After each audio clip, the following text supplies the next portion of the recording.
Halo Sobat Santri, pada kali ini saya akan menyampaikan storytelling tentang salah seorang sahabat Nabi yang terkenal tidak takut kepada yang namanya kebenaran.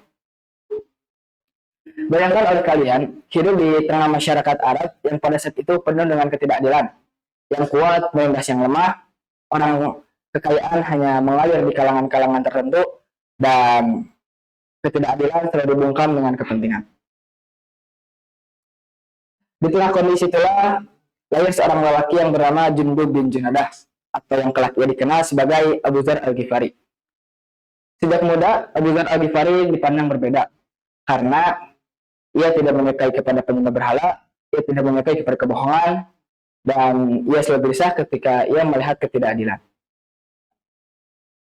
Suatu hari, Abu Dzar Al-Ghifari mendengar kabar akan salah seorang nabi dari Mekah, yang dimana nabi itu menyeru kepada keesaan Allah dan keadilan. Ketika mendengar itu, Abu Dzar Al-Ghifari pun langsung melakukan perjalanan jauh ke Mekah dengan mempertaruhkan nyawanya demi memastikan akan kebenaran tersebut.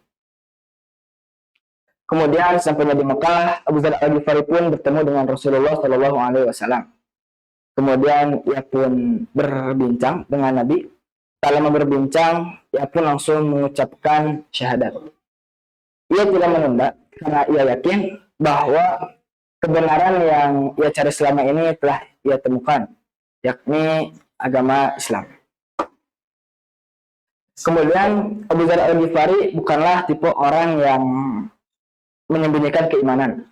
Setelah ia masuk Islam, Abu Dzar Al-Ghifari pun langsung berdiri di depan Ka'bah dan dia berkata, tiada Tuhan selain Allah dan Nabi Muhammad adalah utusan Allah. Nah, berkat ulahnya itu, Abu Dzar Al-Ghifari pun langsung dipukuli oleh orang-orang Mekah.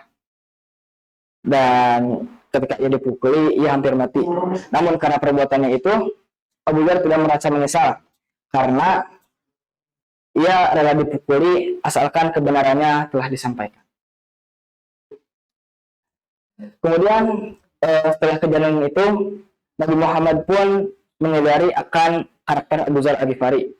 Beliau bersabda, Abu Dzar Al-Ghifari adalah orang yang paling jujur, dan kelak ia akan mati sendirian dan akan dibangkitkan sendirian. Hadirin yang berbahagia, seiring berjalannya waktu dan Islam pun mulai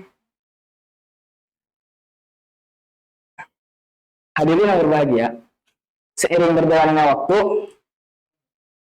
Islam pun mulai berkembang dan kekayaan mulai mengalir ke Madinah.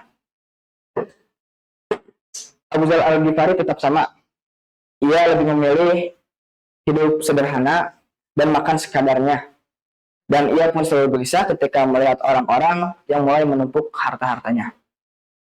Karena sikapnya itu, Abu Dzar Al-Ghifari pun lebih memilih hidup di Ar-Rozbah. Ia hidup jauh dari kemalahan dan ditemani dengan istri. Dalam kesederhanaan yang luar biasa, Abu Dzar Al-Ghifari terjatuh sakit. Pada saat itu, tak ada yang namanya dokter, tak ada istana, dan ia tidak mempunyai harta.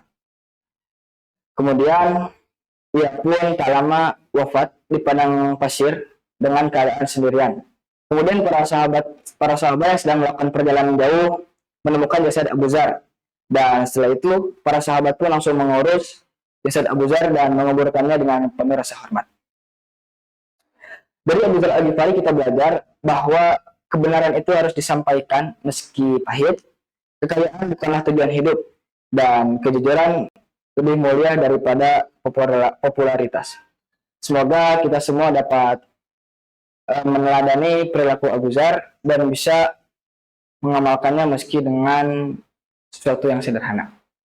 Mungkin cukup sekian yang bisa saya sampaikan, kurang lebihnya mohon dimaafkan.